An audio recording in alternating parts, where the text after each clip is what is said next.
నమస్తే. ఇందిరా పార్కు వద్ద ఉన్నటువంటి ధర్నా చౌక్‌లో దేశంలో గత కొన్ని రోజుల జరిగినటువంటి పరిణామాలను చూస్తే మనం గమనిస్తే నిన్న ధర్మేంద్ర ప్రధాన్ రాజీనామా చేసిండు. తర్వాత ఇంకా 2 డిమాండ్లు కూడా కేంద్రం అంగీకరించింది. దాంతో జంతర్ మంతర్‌ను ఖాళీ చేసి చాలామంది యువత వెళ్ళిపోయారు. చాలామంది కాదు, అందరూ వెళ్ళిపోయారు. అయితే దేశవ్యాప్తంగా కొన్ని రాష్ట్రాలల్లో దానికి సంబంధించి వాళ్ళు చేసిన ప్రొటెస్ట్లో భాగంగా ఆ విజయాన్ని దేశానికి అంకితం చేయడం లేదా యూత్కి అంకితం చేయడంలో భాగంగా కొంత వాళ్ళ యొక్క పోరాట పటిమను గుర్తు చేసుకున్నారు. అందులో భాగంగా ధర్నా చౌక్లో కూడా వి స్టాండ్ టుగెదర్ అని ఒక కార్యక్రమం పెట్టుకున్నారు. అంటే యువత యొక్క పోరాటం గురించి వాళ్ళు మాట్లాడుకున్నారు. నిజంగానే చాలా గొప్ప విషయము. ఒక అపవాదం ఉంది, యూత్ అంటే ఇప్పుడు ఎట్లా అయిపోయిందంటే ఫోన్లకే పరిమితమైనరు, ఇన్స్టాగ్రామ్లకే పరిమితమైనరు, ఎంజాయ్ చేస్తున్నారు ఎక్కువ శాతం మంది, రాజకీయాలు పెద్ద పట్టించుకుంటలేరు, దేశంలో ఏం జరుగుతుంది, ఎడ్యుకేషన్ సిస్టమ్ ఎట్లుంది ఇవన్నీ పట్టించుకుంటలేరు, ఎవరికి వారు యమునా తీరే అనే ఒక అపవాదం ఉండే. కానీ ఈ ప్రొటెస్ట్ వల్ల ఈ సీజేపీ ఎంట్రీ కావడంతో పౌర సమాజం ఏకమైంది, విపక్షాలు కూడా గొంతు కలపడం, సంఘీభావం తెలపడంతో ఓ రకంగా యూత్ అంతా ఏకమైపోయింది. అంటే నేను చెప్పిన ఆ పాయింట్లకు పటాపంచలు చేస్తూ చాలామంది రోడ్ల మీదకి వచ్చి వాళ్ళు అనుకున్న డిమాండ్లను సాధించుకున్నారు. నిజంగా అది చాలా గొప్ప విషయమే. భవిష్యత్తులో కూడా దేశంలో జరిగే ఇలాంటి సంఘటనలకు యువత ముందుంటుంది అనే ఒక స్ట్రాంగ్ మెసేజ్ కూడా ఇచ్చిండ్రు. అది ఈరోజు ధర్నా చౌక్లో వీళ్ళు చాలామంది విజయోత్సవ ర్యాలీ కాదు, ఒక ధర్నా కూడా కాదు, ఒక మంచి మూమెంట్గా పెట్టుకున్నారు. వాళ్ళు డిస్కషన్ చేసుకున్నారు, మనం ఎట్లా చేసినాం పోరాటం అని. ఒకసారి మాట్లాడిద్దాం వీళ్ళ దగ్గర, ఏం చెప్తారో చూద్దాం, ఎట్లా స్పందిస్తారో. ఈరోజు మీరు ఈ ప్రోగ్రామ్ పెట్టుకున్నారు, ఉద్దేశం ఏంటి? ఈ ఒకటి ఉద్దేశం అన్న, ఇది 100% స్టూడెంట్స్ విజయమే. మేము ఆ స్టూడెంట్ మొత్తం ఐక్యత చూపించినాం, ప్రభుత్వంని గద్దె దిగించినాం, ధర్మేంద్ర ప్రధాన్ రాజీనామా చేయించినాం. ఎందుకు అని అంటే యువత ఐక్యత ఏంటో ప్రభుత్వాన్ని చూపించినాం, ప్రశ్నిస్తే ఏమవుతుందో చూపించినాం. ప్రశ్నిస్తే మా ఐక్యత, ప్రశ్నించడం మన అందరి హక్కు, రాజ్యాంగం అంబేద్కర్ గారు ఇచ్చిన మన అందరి హక్కు. కానీ ఈ ప్రభుత్వం గత 12 years నుంచి ప్రశ్నించడం ఒక యాంటీ నేషనల్ భావనాన్ని చూస్తూ ఉంది. మా మీద ఎన్ని ఆరోపణలు రాలేదు సార్. మేము యాంటీ నేషనల్, మేము చైనీస్ ఏజెంట్, మాకు పాకిస్తానీ ఫండింగ్ వస్తుంది, సోరస్ ఫండింగ్ వస్తుంది, అది ఇది. అసొంటప్పుడు మా డిమాండ్ ఎందుకు అంగీకరించాలి మీరు? మేము యాంటీ నేషనల్స్ అయితే ఎందుకంటే మా నిజాయితీ ఉండే, మా దగ్గర మా స్ఫూర్తి ఉండే, అంబేద్కర్ గారు, భగత్ సింగ్ గారి స్ఫూర్తి మా దగ్గర ఉండే, ఆ రెవల్యూషన్ స్ఫూర్తి మా దగ్గర ఉండే, ఆ నిజాయితీ, గాంధీ గారి ఆలోచనలు ఈరోజు ఫాలో అయ్యే మా డిమాండ్లు అన్ని సక్సెస్ఫుల్ చేసుకున్నాం. మరి ఈ ఉద్యమం ఇంతటికి ఆగదు సార్. ఈ ఉద్యమం ఆర్ఎస్ఎస్ బీజేపీని దేశం నుంచి వెళ్ళగొట్టే వరకు ఈ ఉద్యమం ఆగదు. ప్రతి యువత, ప్రతి హిందూ, ముస్లిం, ప్రతి ఒక్కరూ ఐక్యతతో వచ్చి ఈ దేశాన్ని, మోదీని ఎలగొడతారు, ఈ ప్రభుత్వాన్ని గద్దె దించుతాం బరాబర్. ఇప్పుడు స్టాండ్ టుగెదర్ అని ఇక్కడ ప్రోగ్రామ్ పెట్టుకున్నారు ధర్నా చౌక్ లో. ఏం మాట్లాడుకున్నారు, ఏం డిస్కషన్ చేసుకున్నారు, లేకపోతే ఏం స్పీచ్లు ఇచ్చుకున్నారు? ఇక్కడ మేము ముఖ్యంగా ఉద్దేశం స్పీచ్లు ఏమి ఇచ్చుకున్నామంటే, యువతల్లారా కదిలి రండి, యువత అయినా, ఎవరైనా, వృద్ధులైనా, ఎవరైనా సరే కదిలి రండి, కదిలి వస్తే ఏమవుతుంది, ఐక్యతతో ఉంటే ఏమైంది అని చెప్పనీకి వచ్చినాం ఇక్కడ. ఇంకా ప్లస్ ఏమి ఇచ్చినామంటే, ప్రశ్నించడం అనేది యాంటీ నేషనల్ కాదు, ప్రభుత్వాన్ని ప్రశ్నించనే ఉండాలా. ఏ ప్రభుత్వం అయినా, ఏ పార్టీ అయినా మేము ప్రశ్నిస్తూనే ఉంటాం. మేము ఇక్కడ ఉన్న వాళ్ళు ఎవరు పార్టీకి సంబంధించిన వాళ్ళు కాదు సార్. ఇక్కడ ఉన్న వాళ్ళు అందరూ రేపు ఆమ్ ఆద్మీ పార్టీ ప్రభుత్వం వచ్చినా, రేపు కాంగ్రెస్ పార్టీ ప్రభుత్వం వచ్చినా, ఏ ప్రభుత్వం వచ్చినా ఈయనే ఉంటాం, ఈయనే మళ్ళీ ధర్నా చౌక్ మళ్ళీ వస్తాం. దేశ యువత అని చెప్తా ఉన్నా, దేశ యువత సార్ ఇది, అంతే. ఇప్పుడు మీరు అనుకున్న డిమాండ్లు సాధించారు అంటే ఇప్పుడు మీరు ఏమైనా వార్నింగ్ ఇచ్చినట్టుందా రాజకీయ పార్టీలకు లేదా ప్రభుత్వాలకు, లేదా సలహా ఇచ్చినట్టుందా? ఏమనుకుంటున్నారు? సలహా కాదు, ప్రతి ప్రభుత్వానికి వార్నింగ్ ఇచ్చినట్టే. మీరు యువతకు అనుగుణంగా నడవకుంటే ఇదే అవుతుంది, మళ్ళీ యువత రోడ్ల మీద వస్తుంది. మీరు ఇలాంటి కరప్షన్లు కానివ్వండి, ఇలాంటి స్కామ్లు చేస్తే ఏమవుతుందో ఇవాళ దేశం మొత్తం చూసింది, యావత్ ప్రపంచం కూడా చూసింది ఇవాళ ఏమైంది అనేది. ఇంకొకటి ఏంటి అని అంటే సార్, ఢిల్లీలో జరిగింది చాలా ఘోరం. విద్యార్థులను ఎట్లా కనీస మానవ భావన లేకుండా కూడా ఎట్లా కొట్టిల్లో అనేది కూడా మొత్తం యావత్ ప్రపంచం అంతా చూసింది.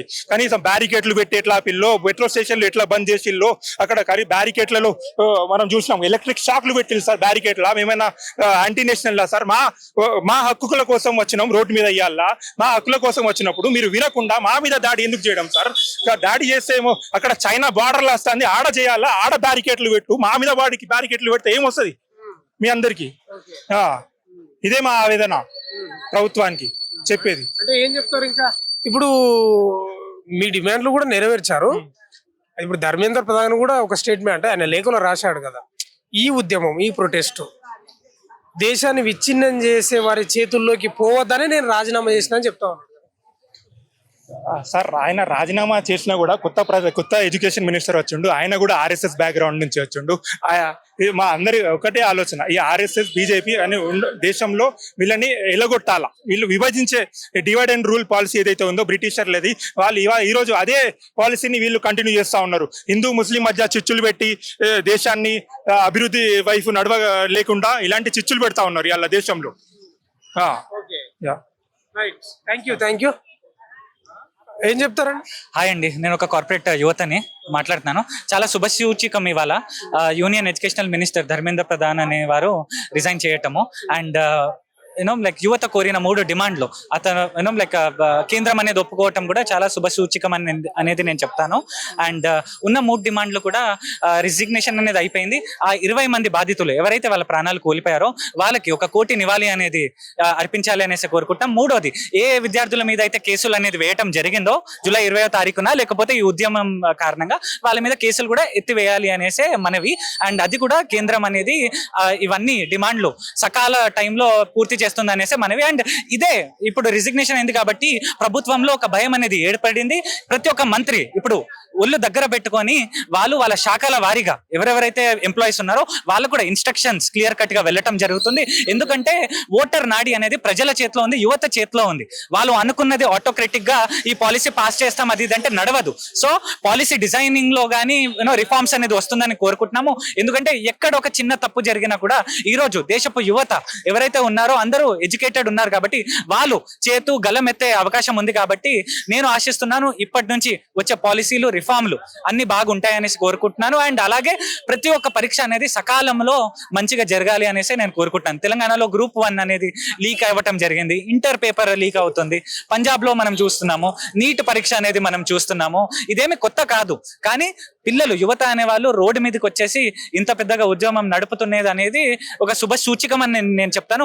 అలాగే కొన్ని external forces like 2 sides of it ఉంటుంది. యువత అనే వాళ్ళు చాలా అప్రమత్తంగా ఉన్నారు. కొంతమంది మనం చూస్తే ఇప్పుడు మన బార్డర్ల పరంగా చూసుకుంటే బంగ్లాదేశ్ బ్యాంక్రప్సీ అయిపోయింది, నేపాల్ అయిపోయింది, శ్రీలంక అయిపోయింది, రైట్? మనతో పాకిస్తాన్ తో ఎప్పుడు థ్రెట్ ఉంది, చైనాతో ఎప్పుడు థ్రెట్ ఉంది. మనకి తెలియకుండానే కొన్ని ఎక్స్టర్నల్ ఫోర్సెస్ కూడా ఇన్ఫ్లుయెన్స్ చేసే ఆసక్తి ఉంది. అందుకని నేను యువతకి ఒక పిలుపునిస్తాను, మీరు ఏం మాట్లాడుతున్నా ఏకాగ్రతతోని మాట్లాడండి. ఫ్యాక్ట్స్ ని పరిశీలించి మనము దేశంలో కొట్లాడుతున్నంతసేపు మంచిదే. ఎప్పుడైతే యుఎస్ కానీ చైనా కానీ పాకిస్తాన్ కానీ అడ్వాంటేజ్ తీసుకొని యువతని ఉన్న ప్రభుత్వం మీద వ్యతిరేకత చేస్తే మనం ఇవాళ చూస్తాం నేపాల్లో ఎటువంటి పరిస్థితి ఏర్పడిందో. బంగ్లాదేశ్ లో షేక్ హసీనాని తీసేసి యుఎస్ కు ఉన్న నోబెల్ ప్రైజ్ తొత్తుని ఏర్పడించడం జరిగింది. అండ్ వాళ్ళు ఇచ్చే ఇన్స్ట్రక్షన్స్ జరిగినటువంటి ఆ పోరాటాల వల్ల ప్రభుత్వాలు కూలిపోయాయి. ఇక్కడ కూడా ఆ ప్రమాదం ఉందని రాజీనామా చేసింటాడని అనుకోవచ్చా? ఎట్లా? లేదండి, అక్కడ ఉన్న ప్రభుత్వాలు కూలిపోయాయి, కానీ వచ్చే కొత్త ప్రభుత్వాలు ఏమైనా కొత్తగా చేస్తున్నాయి అక్కడ? చేయట్లేవండి. సో మరి అంత ఎక్స్ట్రీమ్ అవ్వకుండా ఇప్పుడున్న కేంద్ర ప్రభుత్వం అనేది ఆచితూచి అడుగులు తీసుకోవాలి, విద్యార్థుల డిమాండ్ అనేది సమకూర్చాలి అనేసి నేను చెప్తున్నాను. మరి అంత ఎక్స్ట్రీమ్ వెళ్తే నేను చెప్తున్నాను దేశము నష్టపోతుంది, యువత నష్టపోతుంది. మొత్తానికి మనం కూడా ఇంకో ఎగ్జాంపుల్ బంగ్లాదేశ్ లాగా ఎగ్జాంపుల్ సెట్ చేయడం వస్తుంది. సో అంటే ఆ సూచనలు అనేది నాకు కనిపిస్తున్నాయి. అది కనిపించకుండానే ప్రభుత్వం అనేది 3 డిమాండ్లు నిన్న ఒప్పుకోవటం అనేది అది ఒక మంచి స్టెప్ లాగా నేను భావిస్తున్నాను. ఎందుకంటే వాళ్ళు నిన్న ఆ 3 డిమాండ్లు ఏర్పడించకపోతే ఇది ఇంకా ఎస్కలేట్ అయ్యేది. అండ్ ఇది మొత్తానికి దేశానికే అన్యాయం జరిగేది. ఒక యువత లాగా చెప్తున్నాను, అన్ని పార్టీలకి అతీతంగా బీజేపీకి కాదు, కాంగ్రెస్ కి సపోర్ట్ కాదు, సిజేపీకి కూడా సపోర్ట్ కాను నేను. కానీ దేశం ఫస్ట్ ఇవాళ అనేది మనం 4 ట్రిలియన్ ఎకనామీ లాగా ఉన్నాము. వికసిత్ భారత్ 2047 30 ట్రిలియన్ ఎకనామీ అంటున్నాము. అది చేయాలి అంటే యువతతోనే సాధ్యం అది. ఎందుకంటే మాకు ఎంప్లాయ్మెంట్ దొరికితే మేము అది రీఇన్వెస్ట్ చేస్తే మనీ అనేది సర్క్యులేట్ అవుతే ఎకనామీ అనేది ఆటోమేటిక్ గా ఫ్లరిష్ అవుతుంది. ఇవాళ ఇండియన్ ఎకనామీ 4 ట్రిలియన్ అయితే ఒక ఎన్విడియా అనే కంపెనీ దాని ఎంటైర్ వాల్యుయేషన్ 5 ట్రిలియన్ ఉంది. అంటే ఒక కంపెనీ మన భారతదేశం కంటే పెద్దలాగా ఎదుగుతుంది. అలాంటప్పుడు మనము మన ఇండియా దేశంలోనే ఇటువంటి కల్లోహాలు ఇటువంటి గొడవలతోనే అయితే ఎప్పుడు మనం ఫ్లరిష్ అవుతాము, ఎప్పుడు మనము దేశం అనేది డెవలప్డ్ కంట్రీ లాగా వెళ్తాము. సో యువత మాటలు అనేది వినాలి, రిఫార్మ్స్ అనేది పాలసీస్ అనేది బాగా ఏర్పడించాలి. ఎన్ఈపీ అని చెప్పారు, అది మంచి పాలసీ, మేము కాదు అని చెప్పట్లేము. కానీ 6 సంవత్సరాలు అయింది, ఇప్పటిదాకా మేము అదే ప్రీవియస్ టెక్స్ట్ బుక్స్ చదువుతున్నాము, ఏ సిస్టమ్ మారలేదు. చెప్పడానికి పేపర్ల మీద కాగితం మీద అంతా బాగానే ఉంది, కానీ ఎగ్జిక్యూషన్ లో లోపాలు అనేవి చాలా ఉన్నాయి. ఆ లోపాలు అనేవి సరిదిద్దుకోవాలి. ఈ గవర్నమెంట్ అనే కాదు, ఏ గవర్నమెంట్ వచ్చినా కూడా మాటలు అనేది వినాలి. అండ్ ప్రజాపాలనలో యువత కూడా ఉండాలి. ఇవాళ మనం చూస్తే 50 సంవత్సరాలు, 60 సంవత్సరాలు, 70 సంవత్సరాలు ఉన్న వాళ్ళు పాలిస్తున్నారు, యువత ఎందుకు ఉండదు? యువత ఒపీనియన్ అనేది తీసుకుంటున్నారా? మీరు ఏదైనా పాలసీ డ్రాఫ్ట్ చేస్తున్నప్పుడు తీసుకోలేదు. ఒక మంచి మిక్స్ అనేది ఉండాలి. యువకులు, అమ్మాయిలు, మళ్ళీ యువత అందరూ కలిసి ఉండి ఒక దేశాన్ని భావితరాలు మంచిగా అవ్వాలి. By 2050 or 2075 $30 trillion, $40 trillion economy లాగా మనం మారాలి. చైనా 2000 సంవత్సరాల్లో చైనాది భారతదేశంది $1 trillion ఎకనామీ ఉండే. గత 25-26 సంవత్సరాలుగా వాళ్ళు ఏం చేశారు? ఇండియా ఏం చేయలేకపోయింది. ఇవాళ మనకంటే 4 రెట్లు పెద్దగా ఎదిగారు వాళ్ళు, రైట్? $16 trillion ఎకనామీ ఉంది, మనది $4 trillion ఎకనామీ ఉంది. చెప్పడానికి గొప్పగా చెప్తాము భారతదేశం వరల్డ్స్ 5th లార్జెస్ట్ ఎకనామీ అనేసి. బట్ మీరు యుఎస్ తో పోలిస్తే $38 trillion ఎక్కడ, $4 trillion ఎక్కడ? యుఎస్ లో 10% ఉన్నాం మనం, right? Second largest economy China, వాళ్ళది $18 trillion ఎకనామీ ఉంది, మనది $4 trillion ఎకనామీ, మనకంటే 4 రెట్లు ఎక్కువ ఉన్నారు. థర్డ్ జర్మనీ, వాళ్ళకి సర్పాస్ అయ్యి థర్డ్ లార్జెస్ట్ ఎకనామీ లాగా అంటున్నాము. పాకిస్తాన్ తో గొడవలు వస్తే ఒక చిటికేస్తే చాలు వెళ్ళిపోతారని చెప్తున్నాం, కానీ అది నిజంగా వాస్తవమా? కాదు. ఎందుకంటే యువతని ఉద్యోగ కల్పన జరిపించాలి, యువతని అప్స్కిల్ చేయాలి, రిఫార్మ్స్ తీసుకురావాలి. అండ్ నెక్స్ట్ రానున్న 20 సంవత్సరాలు వేరే ఏ దేశానికి లేని అడ్వాంటేజ్ మన భారతదేశానికి ఉందని నేను చెప్తాను. ఎందుకంటే చైనా యావరేజ్ ఏజ్ చూసుకుంటే మీరు 48 సంవత్సరాలు వాళ్ళది, ఇండియన్ యావరేజ్ ఏజ్ మీరు చూసుకుంటే 28 సంవత్సరాలు. దేశానికి తెలుసు. బయట మీరు యూఎస్ లో ఒక ఆయనకి ఎంప్లాయబిలిటీ ఇవ్వాలంటే $1,00,000, మన ఇండియన్ రూపీస్ లో తీసుకుంటే ₹1 కోటి ఇవ్వాలి, అర్పించాలి. అదే ఇక్కడ సేమ్ టాలెంట్ మీకు 5 లక్షల్లో వస్తుంది. సగటు జీతం ఎంత బీటెక్ వాళ్ళకి? ఇక్కడ 3 లక్షల నుంచి 5 లక్షల రూపాయలు, అంతే కదా? ఒకవేళ ఒక ఇన్వెస్టర్, ఫారెన్ ఇన్వెస్టర్ ఆయన దగ్గర ₹1 కోటి ఉంటే అతను ఇండియా అనే దేశానికి వస్తున్నాడు. ఎందుకు అంటే మనము జీరో అనేది ఆర్యభట్ట, ఇంగ్లీష్ అనేది భారతదేశం చాలా బాగా మాట్లాడుతుంది, మ్యాథమెటిక్స్ లో మనం జెమ్స్, రైట్? అండ్ వేరే ఏ దేశానికి లేని యువ బలం, యంగ్స్టర్స్ మన దగ్గర ఉన్నారు. Cheap labour, affordable labour, right? అక్కడ ఇద్దరు వస్తే ఇక్కడ 20 మంది వస్తారు, రైట్? ఇవన్నీ సూచనలతోని మన ఇండియా అనేది ఫారెన్ ఇన్వెస్ట్మెంట్స్ అనేది బ్యాక్ చేస్తుంది. బట్ కంపెనీస్ లో వేకెన్సీస్ ఉన్నాయి, కానీ ఫుల్ఫిల్ ఎందుకు అవ్వట్లేదు? ఎందుకంటే ఎడ్యుకేషనల్ సిస్టమ్ లో లోపాలు ఉన్నాయి. పిల్లలకి నేర్పించే పద్ధతులు అనేవి ఇంకా మనము ప్రీవియస్ తో 20-30 సంవత్సరాల కింద ఉండే ప్రాక్టీసెస్ మనం ఫాలో అవుతున్నాం. కాబట్టి educational system from the roots change అవుతే గనక మనము చైనా లాంటి దేశాలతో, యుఎస్ దేశాల వంటి దేశాలతో మనం పోటీ పడలేమండి. అండ్ ప్రపంచంలో ఉన్న 200 దేశాల్లో భారతదేశం 5 అనేసి గర్వంగా భుజాలు తట్టుకోవటం కాదు, నిజంగా మనము కూడా చైనా ఎకనామీతోని పోటీ పడాలి, యుఎస్ ఎకనామీతోని పోటీ పడాలి అనేదే ఒక ఉద్దేశము. అండ్ దీన్ని కూడా ప్రతి ఒక్క విద్యార్థి ఏదో గుంపుల గోవిందాలో ఒక 100 మంది ఉన్నారు అనేసి మేము కూడా జాయిన్ అయిపోయి అరుస్తామని కాదు, ఫ్యాక్ట్స్ అనేవి చెక్ చేసుకోవాలి. ఏదేమైనా దేశం ఫస్ట్, నేషన్ ఫస్ట్ మాదిరిగా వాళ్ళు కూడా బిహేవ్ చేయాలి అండ్ ముందు తరాన్ని ఇన్ఫ్లుయెన్స్ ఎంపవర్ చేయాలి అనేదే నా మనవి అండి. ఇంకేమైనా క్వశ్చన్స్ ఉంటే అడగండి, చెప్తాను. బట్ సంతోషం అండ్ థ్యాంక్ యూ మన మీడియా ప్రతినిధులకు కూడా. ఈ రోజు గోధి మీడియా, ఆది మీడియా, ఈ మీడియా అనే తరుణంలో మన తొలి వెలుగు, మన ఫౌండర్, నేను ఎవ్రీడే మార్నింగ్ న్యూస్ చూస్తా ఉంటాను అండ్ ఎటువంటి బయాస్నెస్ లేకుండా అతను చెప్పడం అనేది చాలా సంతోషము. అండ్ మీకు కూడా ఈ అవకాశం ఇచ్చిన మీడియా, మన తొలి వెలుగు ఛానల్ కి కూడా యువత తరపున చాలా ప్రత్యేక థ్యాంక్స్, ధన్యవాదాలు అని నేను చెప్పగలుగుతున్నాను. మీరు యువతగా, నిరుద్యోగులుగా, యువతగా చాలా మంది ప్రొటెస్ట్ చేస్తే కేంద్రం దిగొచ్చింది, ధర్మేంద్ర ప్రధాన్ రాజీనామా చేసేసారు. ఇది ఏ కోణంలో చూడొచ్చు? యువత యొక్క గెలుపు అనుకోవాలన్నా, ప్రజాస్వామ్యం గెలుపు ఏ రకంగా మాట్లాడచ్చు? మొట్టమొదటిగా మన తొలి వెలుగు ఛానల్ ప్రేక్షకులకు అందరికీ కూడా జై తెలంగాణ, జై సమ్మక్క సార్లమ్మ. ఇలాంటి దినము బానన్న ఒక సంబరం చేసుకుంటున్నాం ఇలాంటి దినం మేము. ఎందుకంటే మేము ఉద్యమం కాలంలో మేము పుట్టలేదేమో కానీ ఇలాంటి దినము ఆ అమ్మవార్ల దయబట్టి ఇలాంటి దినం ఉద్యమం చేసినామో, ఒక కేంద్ర మంత్రిని దింపినమో, ఇంకా బాధ్యతదారితనానికి ఏదైతే ఉన్నదో సాక్షిగా వాళ్ళు ప్రకటించుకొని ఇలాంటి దినం రోడ్ పాలయ్యారు అంటే అది మా వల్లనే అని కూడా ఈ సందర్భంగా మనం చేస్తా ఉన్నాం. ఇప్పుడు ధర్మేంద్ర ప్రధాన్ కూడా లేఖ రాసిండు రాజీనామా చేసే క్రమంలో, ఆ విద్యార్థుల యొక్క భవిష్యత్తును విచ్ఛిన్న శక్తుల చేతుల్లోకి పోకుండా రాజీనామా చేసిన చెప్తా ఉన్నాడు కదా అన్న. నేను ఒకటి అడగదలుచుకున్నానన్న, ఊకే యాంటీ నేషనల్ ఏందే ఇది? యాంటీ నేషనల్ ప్రభుత్వానికి వ్యతిరేకంగా మాట్లాడితే యాంటీ నేషనల్, అంతే కదా బేసిక్ గా వాళ్ళ డెఫినేషన్ లో. నేను ఒకటి అడగదలుచుకున్నాను, జనసంఘ్ ఏందన్నా? జనసంఘ్ ఏంది? ఆ దినం మీరు కూడా ప్రభుత్వానికి వ్యతిరేకంగా మాట్లాడారు కదా, ఇందిరాగాంధీ అమ్మ వ్యతిరేకంగా మాట్లాడిరా. ఆ దినం మీరు యాంటీ నేషనల్ కాకపోతే మేము కూడా యాంటీ నేషనల్ కాదు. ఒకవేళ మేము ఇలాంటి దినం ప్రభుత్వానికి వ్యతిరేకంగా మాట్లాడినందుకు మేము యాంటీ నేషనల్ అయితే, ఆ దినం ఇందిరమ్మ ప్రభుత్వానికి వ్యతిరేకంగా మాట్లాడినందుకు మీరు కూడా anti national, BJP anti national. అంటే ప్రశ్నిస్తే యాంటీ నేషనల్ అనే ముద్ర రావడం జరుగుతుంది అంటున్నారా? బరాబర్ ప్రశ్నిస్తాము. గా హక్కు వాడుకొనే కదా మీరు ఇలాంటి దినము చట్టసభలకు పోయి ఇలాంటి దినం గవర్నమెంట్ ఫామ్. గమనించరా, కేంద్ర విదేశీ వ్యవహారాల శాఖ అధికార ప్రతినిధి విదేశీ నుంచి నిధులు ఏం అందుతలేవు, అలాంటి ఆధారాలు ఏం లేవని కూడా ప్రకటించారు. మరి సూడిగా Ministry of External Affairs has openly declared that they do not have credible information or any information at all that any sort of foreign contributions are happening. ఇంకొకటి అయిందే అనుకుందాము, హోమ్ మినిస్టర్ ఏం కళ్ళు మూసుకొని కూర్చున్నాడు. అమిత్ షా ఆయనే మజాక్ వ్యక్తినా, పెద్ద వ్యక్తి ఆయనే. ఏం మాట్లాడుతున్నారు అన్న, వాళ్ళకి అంతర్గతంగానే డెమోక్రసీ లేకుండా పోతుంది. ఏది పడితే నరం లేని నాలుక ఏది పడితే అది మాట్లాడుతాండ్రు. ఇది తప్పు. ఇప్పుడు యువత ఏకమై మొత్తం ప్రొటెస్ట్ చేస్తే కేంద్రం దిగి వచ్చింది. ఇప్పుడు ఎట్లా ఏ కోణంలో చూడాలి? ఇప్పుడు దేశం గెలిచిందా, యువత గెలిచిందా, ప్రజాస్వామ్యం గెలిచిందా? రేపు భవిష్యత్తుకు ఏం మెసేజ్ ఇచ్చారు? రాజ్యాంగం గెలిచిందన్న. Article 19 clause 1 sub clause A రాజ్యాంగం గెలిచింది. ఇవాళ దినము ఫ్రీడమ్ ఆఫ్ స్పీచ్ ని మేము వినియోగించి ఇవాళ దినం మా గలం వినిపించి తప్పు అవుతుందని నిష్పక్షపాతంగా ఇష్యూ బేస్డ్ గా ఇవాళ దినం మాట్లాడినాము. తప్పు లేకపోతే రాజీనామా ఎందుకు ఎత్తడే?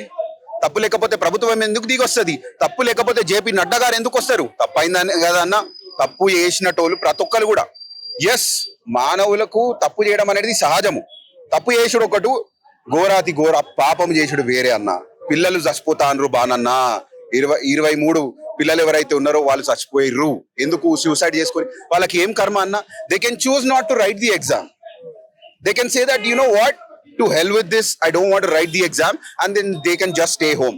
కానీ వాళ్ళు సూసైడ్ వరకు పోతుర్రు అంటే ఇది ఒక తూట్లు పొడిచిపడిన వ్యవస్థ అని సందర్భాన్ని తెలియజేస్తూ ప్రభుత్వానికి కూడా రాజకీయ నాయకులకు కూడా హెచ్చరిస్తున్నాం. కాక్రోచ్ జనతా పార్టీ తెలంగాణ తరఫు నుండి, కాక్రోచ్ జనతా పార్టీ నుండి మీరు బాధ్యత రాహిత్యంగా పనిచేసే అవకాశం మేము ఇయ్యము.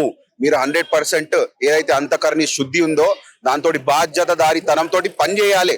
ఎస్, మీరు కరెక్ట్ పని చేస్తే మేము అప్రిషియేట్ చేస్తాము. ఓన్లీ డిసెంట్ కాదు, we will also appreciate, but please uphold the constitution. జై హింద్, జై సంవిధాన్. కేంద్రం కూడా దిగొచ్చిందంటే గతంలో మనకు ఉదాహరణలు ఉన్నాయి, ఎగ్జాంపుల్స్.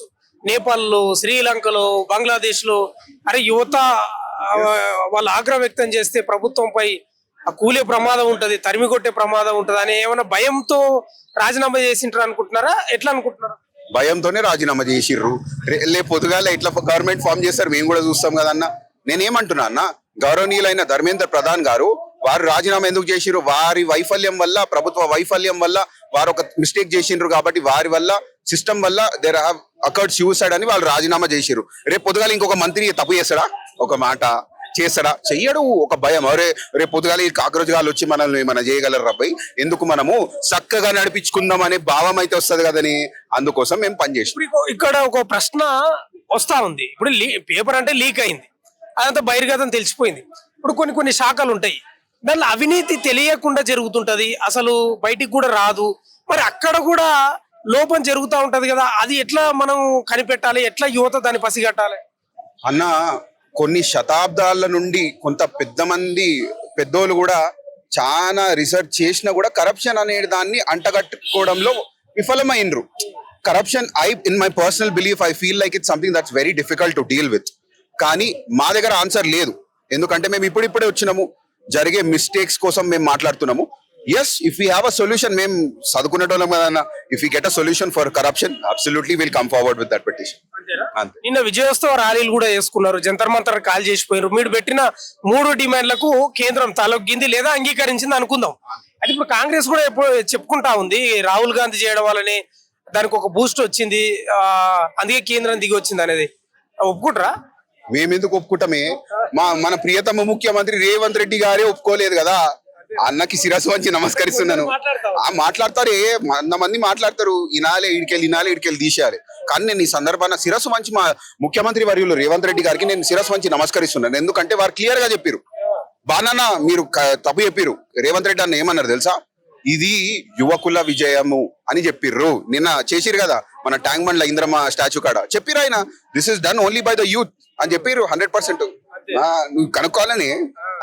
అంటే రేవంత్ రెడ్డి ఓకే, మీ క్రెడిట్ మీకే ఇచ్చాడు, యువతకే ఇచ్చాడు, సిజెపికే ఇచ్చాడు. కొందరు ఉంటారు కదా అత్యాభిమానం ఉన్నోళ్ళు, కాంగ్రెస్ వాళ్ళు. రాహుల్ గాంధీ ధర్నా చేయడం వల్లనే నివాసం ముందు, ప్రధాని నివాసం ముందు అప్పుడు దిగి వచ్చిందని కొందరు మాట్లాడుతారు. దాన్ని నేను ప్రశ్నిస్తాను. రాహుల్ గాంధీ చేసిండు, కేటీఆర్ చేసిండు, రేవంత్ రెడ్డి చేసిండు, మహేష్ అన్న చేసిరు, అందరు చేసిండు. ఇది కలిసి కట్టుగా ఏమంటారు ఆపోజిషన్ గా అందరం చేస్తేనే వచ్చింది. ఓకే నాన్న, సింపుల్. అందరు ఉన్నారు. లెఫ్ట్ వింగ్ నై బాయ్, పూరి దేశ్ జో హై సమాజం ఉంది. ఆ పౌర సమాజము అరాచకులకు వ్యతిరేకంగా ఎట్లయితే సమ్మక్క సారలమ్మ వారు దాడి చేసిర్రో, ఎట్లయితే చాకలైలమ్మ దాడి చేసిర్రో, అట్లా అదే స్ఫూర్తితోటి అమ్మవారుల కటాక్షం బట్టి ఈ దినం మేము దాడి చేసినాము శాంతియుతంగా. ఫైనల్ గా సిజేపీ రూపాంతరం చెందుతుందా రాజకీయ పార్టీగా? ఎట్లా ఉండబోతుంది భవిష్యత్తులో మీకున్న సమాచారం మీరు? అధిష్టానం అంటే కాంగ్రెస్ వాళ్ళు మమ్మల్ని మళ్ళా క్రిటిసైజ్ చేస్తారు. అధిష్టానం అనదలుచుకోలేదు. బట్ అభిజిత్ దీప్కే గారు కానీ వారు ఏం ఇప్పటి వరకు మాకేం సూచనలు ఇవ్వలేదు. మా కాక్రోచ్ జనతా పార్టీలో ఇద్దరు ఉన్నారన్న, మెయిన్ గా మేము కూడా ప్రకటించుకుంటాం వాళ్ళని. తమ్ముడు రుచిత్ అని చెప్పేసి ఆయన కూడా మంచి ఉద్యమం చేస్తుండు. ఇంకా ఇంకొక బ్రదర్ వచ్చేసి విజయ్ అని చెప్పేసి వీళ్ళిద్దరు ఉన్నారు. అండ్ ఒకవేళ డిసిషన్ తీసుకొని ముందుకు వెళ్ళాలంటే వీళ్ళిద్దరికి హమ్ తుమారే సాతే అని చెప్పేసి మేము 100% నిలబడతాం అంతే. ఇప్పుడు మీరు కోరుకున్న రిజల్ట్ వచ్చేసింది. 3 డిమాండ్లు పెట్టారు, 3 డిమాండ్లు కూడా నెరవేరినాయి. ఎట్లా ఫీల్ అవుతున్నారు? సో మీరు కోరుకున్న డిమాండ్లు అంటే ఎవరైతే లీడ్ చేస్తున్నారో వాళ్ళు మెయిన్ పేపర్ మీద 3 డిమాండ్స్ పెట్టారండి. But as citizens of this country, as youngsters of this country, we all know, youngsters కాదు అడల్ట్స్, ఎక్కడైనా సరే అంటే ఇలా పబ్లిక్ గా చెప్తున్నా సరే, గవర్నమెంట్ ఆఫీస్కి వెళ్ళాలన్నా ఎక్కడ వెళ్ళినా సరే, corruption has become a very common thing in the minds of every one in this country. అది చాలా సార్లు పట్టుబడ్డారు, బట్ ఇంకా కొనసాగుతూనే ఉంది. సో ఐ థింక్ ఇలా గొంతెత్తి ప్రశ్నించడం షుడ్ బికమ్ ది నామ్. It should become a practice for every citizen from now on. పెద్దవాళ్ళు ఏ రీజన్స్ వల్ల భయపడ్డారో, ఏ రీజన్స్ వల్ల బిజీగా ఉన్నారో మనకు తెలియదు. But I think from this generation we should start questioning should become the నామ్. అండ్ 3 డిమాండ్స్ అని కాదు, ఇప్పటి నుంచి ప్రతి ఒక్కటి ఒక డిమాండ్ అవ్వాలి. మన ఇంటి ముందు రోడ్లు గుంతలు ఉంటే అది కూడా ఒక డిమాండ్ అవ్వాలి. మన ఎగ్జామ్ సరిగ్గా పెట్టకపోతే, ఇప్పుడు టీచర్ల పోస్టులు కొన్ని లక్షల పోస్టులు ఖాళీ ఉన్నాయి అంటున్నారు. కొన్ని హాస్పిటల్స్ లో, నేను రూరల్ మేనేజ్మెంట్ లో వర్క్ చేశాను, అయినో హాస్పిటల్స్ లో చాలా చోట్ల డాక్టర్స్ షార్టేజ్ ఉంది. ఒక పక్కన షార్టేజ్ అంటున్నారు, ఒక పక్కనేమో ఉద్యోగాలు లేవు. సో గ్యాప్ ఎక్కడో మనకు అర్థమవుతుందా? It's a gap of the system. టైమ్లీగా ఎందుకు మనం ఎగ్జామ్స్ కండక్ట్ చేయలేకపోతున్నాం? ఎందుకు జస్ట్ ఈ డెమోక్రసీ స్మూత్ గా ఫంక్షన్ అవ్వట్లేదు? So it's not just 3 demands, it's just the beginning of awakening of this generation అని అయితే నేను అంటాను. ఇప్పుడు యువత ఇంత యాక్టివ్ కావడానికి, ఇంత చైతన్యం కావడానికి, ఇంత గ్యాదర్ కావడానికి ఏంది రీజన్ అయి ఉండొచ్చు? ఎందుకంటే ఒక విమర్శ ఉంది, యువత అంతా సోషల్ మీడియాకు పరిమితం అయిపోయారు, ఫోన్లు, సినిమాలు, లేకపోతే ఎంజాయ్. అలాంటిది వాటన్నింటిని పటాపంచలు చేస్తూ ఒక ఉద్యమాన్ని, ఒక ప్రొటెస్ట్ను ఈ స్థాయిలో తీసుకురావడానికి నిజంగా యువతలో ఆ మార్పు ఎలా వచ్చింది అనుకుంటున్నారు? మీరు ఏదైతే సోషల్ మీడియాకి అడిక్ట్ అయి ఉన్నాయన్నారో, యాక్చువల్లీ అది ప్రొటెస్ట్ కి ప్లస్ పాయింట్ గా పనిచేసింది. మీరైతే మీకు చాలా మంది పెద్దవాళ్ళు కూడా మెయిన్ స్ట్రీమ్ మీడియాలో ప్రొటెస్ట్ లో జరిగిన ఘోరాలు కానీ, పార్లమెంట్ దగ్గర జరిగిన ఘోరాలు కానీ ఎవరు చూడలేదు. ఎంత దారుణంగా పిల్లల్ని, ఆడవాళ్ళని కొట్టారో, రకరకాలుగా వాళ్ళని హెరాస్ కూడా చేశారో. సొంతంగా నిన్న ఆర్ఏఎఫ్ చీఫే ఆయనే మేము చాలా వైలెన్స్ మా స్టాఫ్ చేశారు అని చెప్పి ఒప్పుకున్నారు. సో ఐ థింక్ ఈ మీరు అడిగిన క్వశ్చన్ ఏమడిగారు? క్వశ్చన్ అంటే యువత ఈ రకంగా గ్యాదర్ కావడానికి, సో జెన్జీ ఏదైతే ఉందో ఆ సోషల్ మీడియానే యాక్చువల్లీ ఇప్పుడు ప్లస్ పాయింట్ అయింది. అండ్ ఐ థింక్ ఈ ఫ్రస్ట్రేషన్ అనేది ఎప్పటి నుంచో ఉంది. ఇది పెరిగి పెరిగి పెరిగి it has reach its threshold. And finally everything has come together for once. ఎవరో ఒక లీడ్ తీసుకున్నారు దట్ ఎందుకు మనం ప్రశ్నించట్లేదని. సో అన్ని కలిపి ఒకేసారి వచ్చేసరికి డెఫినెట్లీ తిరుగుబాట్లనే మనం చరిత్రలో చూస్తూనే ఉన్నాము. బట్ గుడ్ థింగ్ ఏంటంటే ఇక్కడ మనకి డిజిటల్ మీడియా కూడా హెల్ప్ చేసింది and it became a success. ఇప్పుడు ఈ ఎంటైర్ ఎపిసోడ్ లో యువత ఈ యొక్క రిజల్ట్ తోటి సమాజానికి, దేశానికి ఏం చెప్పింది, ఏం మెసేజ్ ఇచ్చింది? సో చాలా మంది అంటే నేను కొన్ని రోజుల నుంచి మాట్లాడుతున్నది, మేము అందరం ఫేస్ చేస్తున్న క్వశ్చన్ ఏంటంటే, ఎందుకు మోడీకి అగేన్స్ట్ గా వెళ్తున్నారు, ఎందుకు గవర్నమెంట్ కి అగేన్స్ట్ గా వెళ్తున్నారు? ఇది గవర్నమెంట్ గురించి అగేన్స్ట్ కానే కాదు అని ఎవరైనా సరే ఆలోచించాలి. అభిజిత్ దీప్కే గారు ఎవరైతే స్టార్ట్ చేశారో ఆయన కూడా పాలిటిక్స్ అని చెప్పి ఎప్పుడు చెప్పలేదు. కొన్ని ఇంటర్వ్యూస్ లో కూడా ఆయన చెప్పి ఉన్నారు, he wants to be pressure group అంటే ఏంటంటే గవర్నమెంట్ ని గొంతెత్తి ప్రశ్నించండి. అది మీరు అలవాటు చేసుకోండి. ఇప్పుడు ఎవరైతే పోలీసులు ఉన్నారో, గవర్నమెంట్ ఉన్నారో, మనం అందరం ఐ టెల్ ఇన్ టెక్నాలజీ భాషలో, యంగర్ జనరేషన్ భాషలో ఏంటంటే, గవర్నమెంట్ అనే వాళ్ళు పెద్ద గవర్నమెంట్ లో ఉన్న వాళ్ళందరూ they are like managers and CEOs. వాళ్ళు మన డబ్బులు తీసుకుని they have to distribute it evenly and they have to use it for the benefit of this country. But చాలా మనీ ఎక్కడుందా? మనీ అంతా it's locking up in a lot of things. Defence budget పెంచుతున్నాం అంటున్నారు, budgets పైన paper మీద పెరుగుతున్నాయి. But ground reality ఏంటి? మనం ఊళ్ళలోకి వెళ్తే ఇంకా రోడ్స్ సరిగా లేవు, ఇంకా వాటర్ ఫెసిలిటీస్ సరిగా లేవు, ఇంకా చాలా చోట్ల కాస్ట్ డిస్క్రిమినేషన్ అనేది హెవీగా ఉంది. So I think this moment is to start questioning. ఎప్పుడైనా సరే గొంతెత్తి లేపడం అనేది it's not against BJP, against Congress. రేపు ఒకవేళ వేరే పార్టీ వచ్చినా సరే, ఇక్కడ తెలంగాణలో వేరే పార్టీ వచ్చినా సరే ప్రశ్నించడం అనేది ఆపకూడదు. We have to continuously keep questioning. అలాంటి ప్లాట్ఫామ్స్ అనేవి మనం ఏర్పరచుకోవాలి, సోషల్ మీడియాని అడ్వాంటేజ్ గా తీసుకోవాలి. అండ్ యంగర్ జనరేషన్ కూడా ఎవరైతే ప్రశ్నిస్తున్నారో వాళ్ళని ఊరికనే ఫ్యాండమ్ కింద క్రిటిసైజ్ చేయొద్దు. ఎప్పుడైతే పొలిటీషియన్స్ కింద ఎవరైనా గొప్ప పనులు చేస్తే చప్పట్లు కొట్టండి, తప్పు చేస్తే వెంటనే గొంతెత్తి ప్రశ్నించండి. I think that should be the attitude of every citizen of India. ఇప్పుడు మీరు పట్టుబట్టి రాజీనామా చేయించారు ధర్మేంద్ర ప్రధానితో. మీరు రాజకీయ పార్టీలకు కానీ లేదా ప్రభుత్వాలకు కానీ మీరు మెసేజ్ ఇచ్చిర్రా, లేకపోతే వార్నింగ్ ఇచ్చినట్టుందా ఇది? నేనేమంటానంటే జస్ట్ మేము ఉన్నాము, మీరు మర్చిపోయారని చెప్పి గుర్తు చేసామని అంటా. నేనైతే ఇది వార్నింగ్ కాదు, లేకపోతే I think it's a message that we all live in a democracy గురించి మర్చిపోకండి. You have to B accountable to the citizen. So ఇందులో వార్నింగ్ కంటే, ఎందుకంటే వార్నింగ్ అంటే చాలా హింసాత్మకంగా ఉండేది, అలా లేదు. మీరు చూస్తే ఢిల్లీలో చాలా ప్రేమగా చేశారు ఈ ప్రొటెస్ట్. ఒక 30 రోజులు స్టూడెంట్స్ అనేది అక్కడ ఉండి దేశవ్యాప్తంగా వాళ్ళకి అందరూ ఫుడ్ పంపిస్తూ, మెడిసిన్స్ పంపిస్తూ, అది చాలా ఆటోమేటిక్ గా చాలా చాలా పీస్ఫుల్ గా జరిగింది ఆ ప్రొటెస్ట్. సో ఇందులో వార్నింగ్ ఏం లేదండి. ఇది ఇందులో ఏంటంటే అరే మన దేశం పాలిటిషియన్స్ అనే వాళ్ళు వార్నింగ్ అంటే ఇప్పుడు పట్టుబట్టిరు కదా, అసలు వదలలేదు మీరు. పట్టు వదలని విక్రమార్కుల్లాగా పట్టిరు కాబట్టి ఒక మెసేజ్ అంటే బలమైన ఒక వార్నింగే అనుకోవచ్చా అనే ఒక వాదన కూడా వస్తా ఉంది కదా. వార్నింగ్ అంటే ఏమనొచ్చు అంటే మేము చూస్తున్నామని గుర్తు చేయడం అండి. We're observing everything. It's an observing. It's telling that hello, knocking on their door. మీరు ఇవాళ పవర్ లో ఉన్నారా కదా అని చెప్పి మీరు ఈ దేశానికి రాజులు కాదు. It's not a monarchy, it's not a autocracy. We're living in a democracy. మనకి అంబేద్కర్ గారు, గాంధీ గారు, వీళ్ళందరూ, నెహ్రూ, వీళ్ళందరూ మనకి 1951లో when India became a republic, ఆ రోజు నుంచి every citizen is equally he's equally he can use the resources of this country as freedom to speak, freedom to express his opinions. Constitution అందరూ తెరిచి చదవండి. ఏంటంటే మనమే తెలియకుండా మన పవర్ ని గివ్ అప్ చేసేసి ఇప్పుడు పొలిటీషియన్ వెళ్తుంటే వాళ్ళకి రెస్పెక్ట్ ఇవ్వడం, దండాలు పెట్టడం, I don't think it is needed. ఎందుకండి పొలిటీషియన్స్ కి దండాలు పెట్టాలి? మనం ఏంటంటే వాళ్ళే అన్నారు, మేము మీకు we will become a politician, మీరు మాకు ఇస్తున్న ట్యాక్స్ మనీని మేము యూజ్ చేసి మీ చుట్టుపక్కల మంచి చేస్తాము. That is the fundamental theme of any political party. వాళ్ళు సొంత డబ్బులు పెట్టుకొని చేస్తున్నారా? మీరు అన్నమాట కూడా విదేశాల్లో, ఇతర కంట్రీల్లో అసలు పట్టించుకోరు వాస్తవంగా. పొలిటికల్ లీడర్స్ వాళ్ళు ఇట్లా మామూలుగా వెళ్ళిపోతా ఉంటారు రోడ్ల మీద. ఎవరు పెద్దగా ఆరాధించడం, నమస్తలు పెట్టడం, ఒంగి దండాలు పెట్టడం ఇవన్నీ ఉండవు.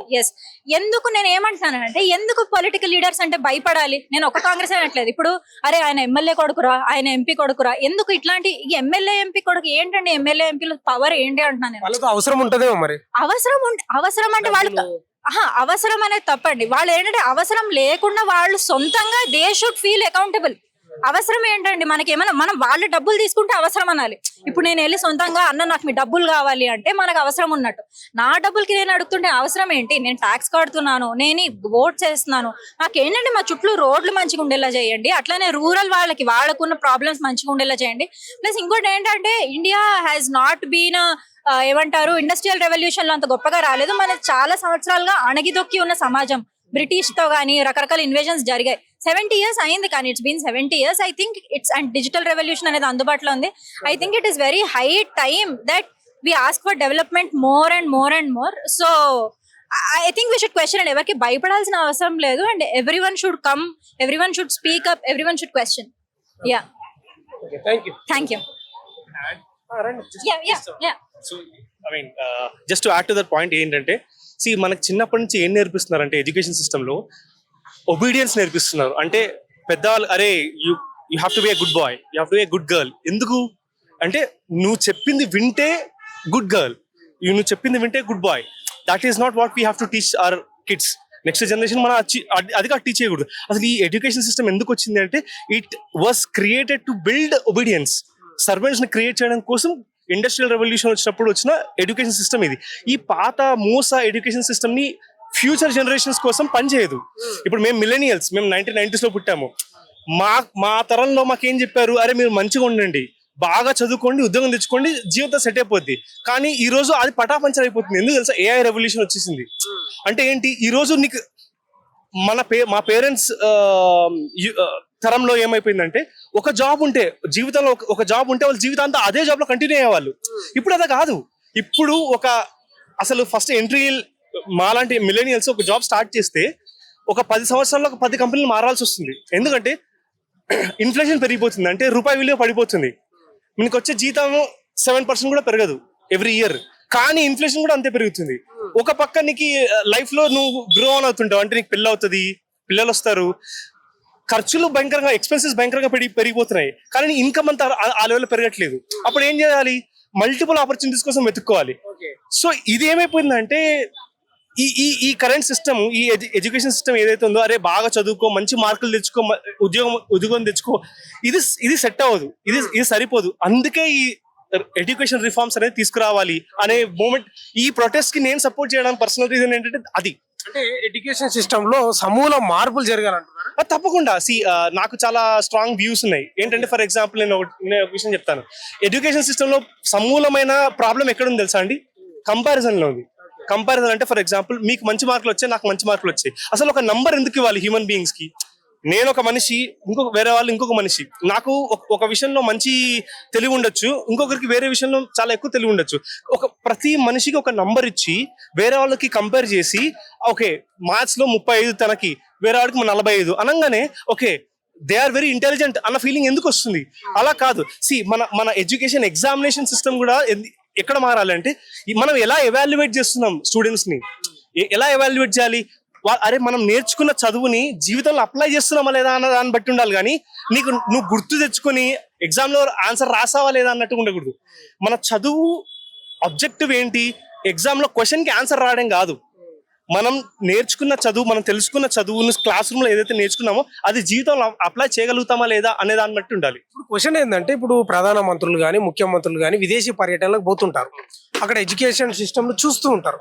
ఎందుకు మన దగ్గర కూడా ఇలా ఇంప్లిమెంట్ చేయొద్దు అనే ఆలోచన రాదా? లేకపోతే వచ్చినా కూడా ఎందుకు లేని పట్టించుకోరా? ఏంటి కారణం ఏంటి? మీరేమనుకుంటున్నారు? మీరు చెప్పండి. వాళ్ళకి వద్దండి. ఎందుకంటే భారతదేశంలో డెమోక్రసీ ఇప్పుడు ఏంటంటే, ఇప్పుడు ఏం జరుగుతుంది? ప్రశ్న అనేది వచ్చింది. ప్రశ్న అంటే యువతరానికి, లేకపోతే ఎడ్యుకేషన్ పెరిగిపోతే ఏమవుతుందంటే ప్రశ్నించడం మొదలవుతుంది. చదువుకున్నోళ్ళు, తెలుగున్నోళ్ళు, ఇండిపెండెంట్ గా ఆలోచించే వాళ్ళు పెరిగిపోతే ప్రశ్నలు అడుగుతారు.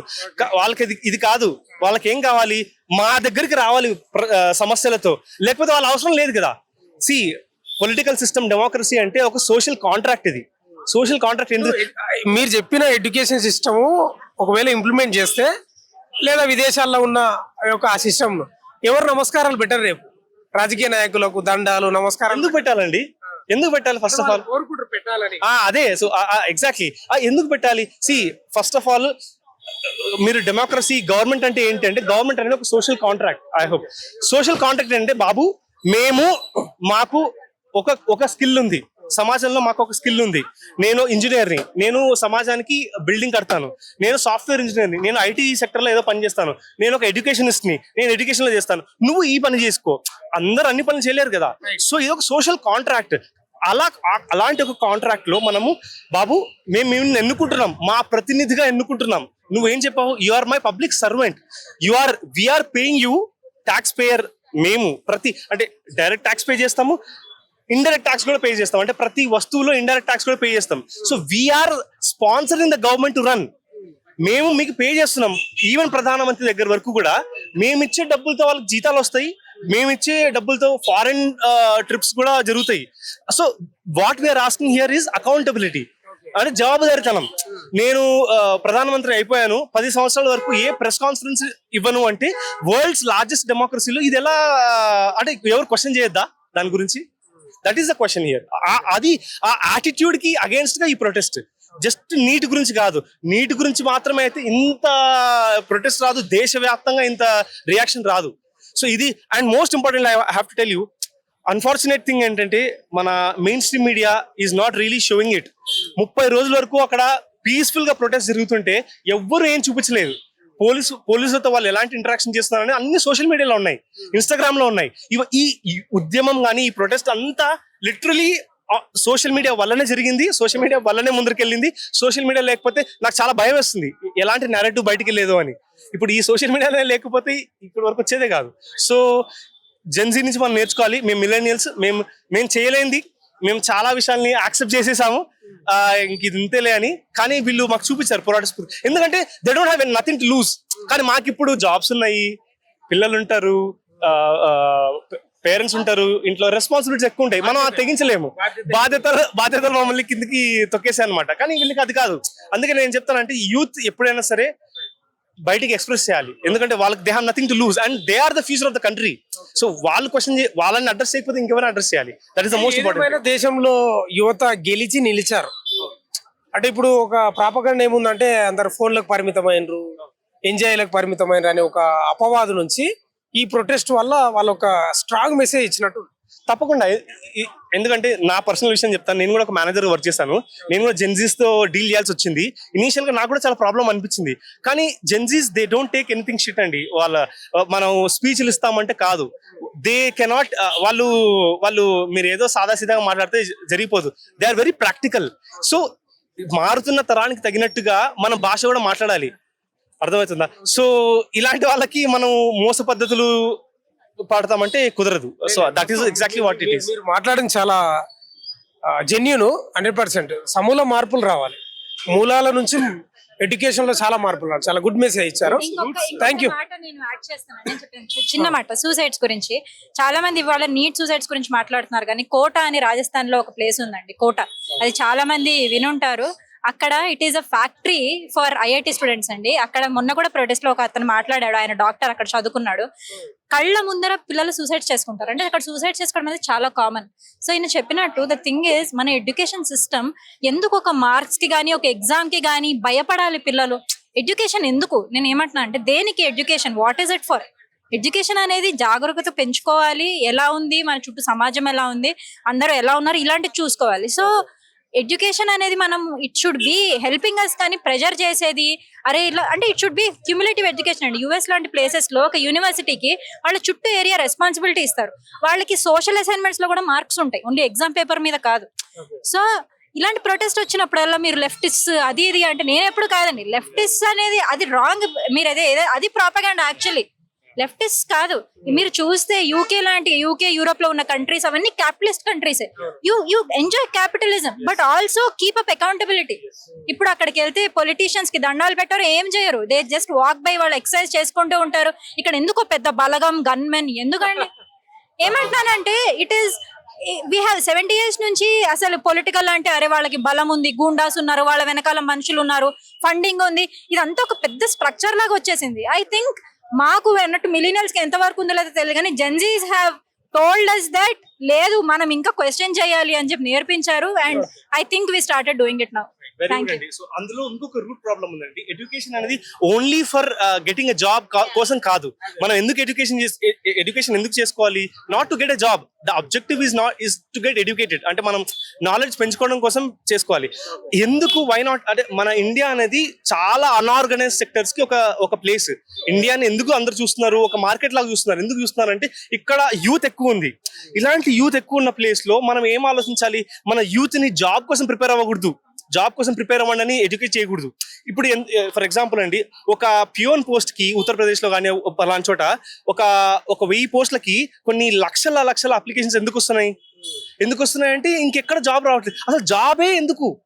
మనం క్వశ్చన్ చేయాల్సింది అక్కడ. జాబ్ మాత్రమే వాళ్ళ మైండ్ లో ఎందుకు ఉంది? నేను సొంతంగా ఒక వాల్యూ ఎడిషన్ ఎందుకు చేయకూడదు? ఒక ఆంటర్ప్రినర్ గా ఎందుకు తయారవకూడదు? ఒక చిన్న బిజినెస్ ఎందుకు సెటప్ చేయకూడదు?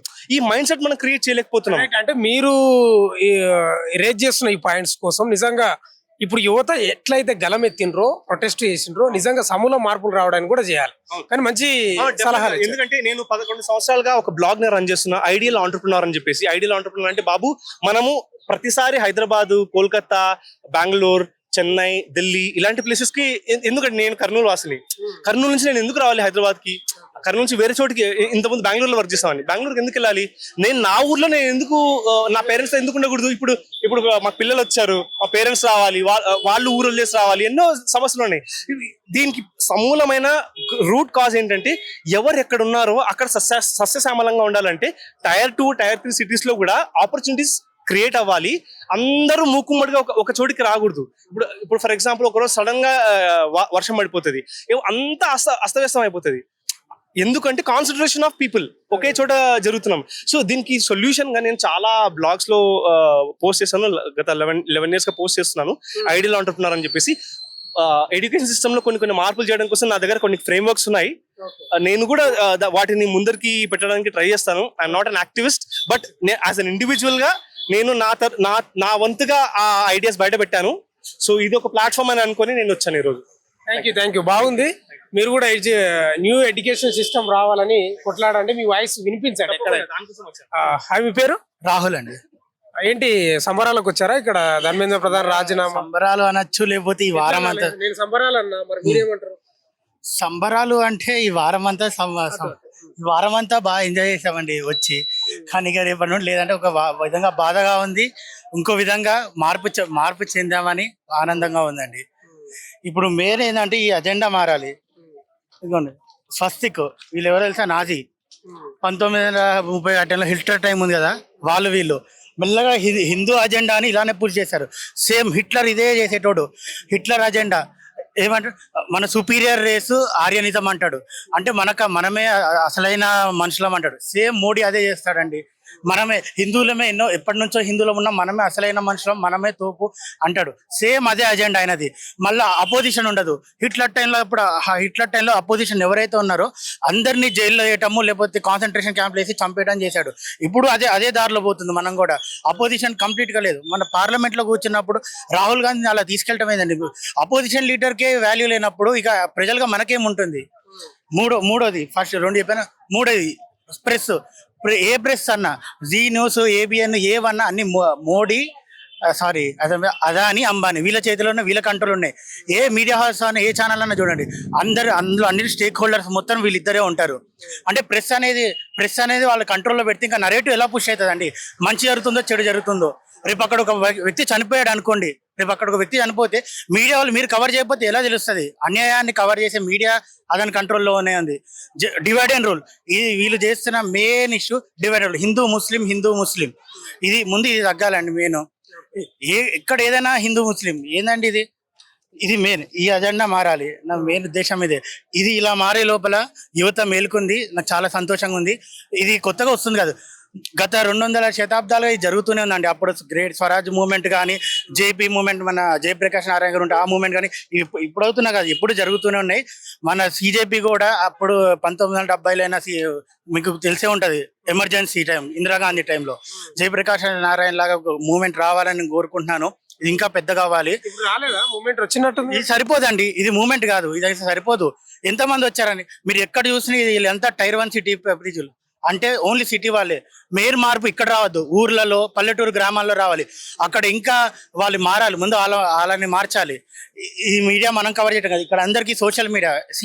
ఈ ప్రొటెస్ట్ అనేది ఒక ప్రివిలేజ్ కి సంబంధించిందండి. ఎందుకు అంటే ప్రతి వాళ్ళ దగ్గర ఇన్స్టాగ్రామ్ ఉంది, జర్నలిస్టులు ఉన్నారు, ఇంగ్లీష్ అర్థమవుతుంది కాబట్టి ఈ అజెండా ఉంది. మెయిన్ మనకు ఉంది ధ్రువరాటి ఇలాంటి వాళ్ళ దగ్గర వీళ్ళందరూ ఇన్ఫ్లుయెన్స్ అయ్యారండి. వాళ్ళు హిందీలో మాట్లాడతారు, ఇంగ్లీష్లో మాట్లాడతారు. వీళ్ళు చదువుకున్నారు, వీళ్ళు నిజాలు తెలిసినాయి. ఊర్లో ఉంటారు, మన అంతెందుకు మన అమ్మ నాన్న వాళ్ళే ఉంటారు, వాళ్ళకి తెలియదు. రీజన్ నేను మా మదర్తో అన్నా, నేను వారం నుండి ప్రొటెస్ట్కి వస్తున్నా, మా మదర్కి సిజేపీ జంతర్ మంతర్ అంటే ఏంది అంటుంది. యూట్యూబ్ లో కూడా కవరేజ్ లేదండి. బేసిక్ గా యూట్యూబ్ వాట్సాప్, మన పెద్దలు ఊర్లో టైర్ 2 టైర్ 3 సిటీలో ఉన్న ప్రజలు ఉంటారా, వాళ్ళ main social media WhatsApp, YouTube. Modi ఆ రెండింటిని కంట్రోల్ చేశాడు, కానీ ఇన్స్టాగ్రామ్ కంట్రోల్ చేయలేకపోయారు. ఇక్కడ నుండి వచ్చిన వాళ్ళందరూ ఇన్స్టాగ్రామ్.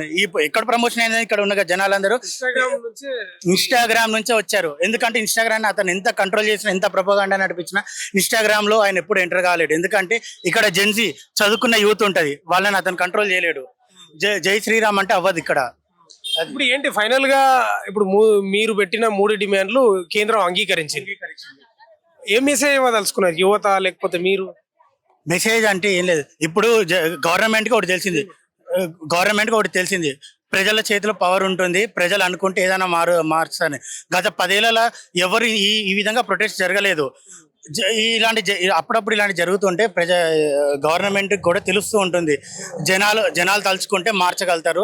జనాలతో ఇంకా ఎన్నికల్లో గెలవబడ్డ మేము మళ్ళా జనాలు అనుకుంటే మమ్మల్ని తీసేయగలుగుతారని ఒక చిన్న భయం ఏర్పడ్డది. ఇది ఇంపార్టెంట్. ఒకడు పోయాడంటే వాళ్ళు చూడండి, మొన్నటి దాకా ధర్మేంద్ర ప్రధాన్ అన్నారు, ఇప్పుడు మోడీ అంటున్నారు, నితిన్ గడ్కరీ అంటున్నారు. ఇది కావాల్సిన మూమెంట్. అంటే వీళ్ళ అజెండా కరెక్ట్ కానీ తప్పు కానీ ఈ మూమెంట్ అనేది ఒకటి మొదలైంది. చూడండి, అడవిని తగలబెట్టడానికి ఒక్క చెట్టు చాలండి. ఒక్క చెట్టు రగిలితే చాలు, అడవి అంతా మండుతుంది. ఆల్రెడీ అగ్నిరవ్వ పుట్టింది. ఇది ఎంత అవుతుందో మనకు తెలియదు.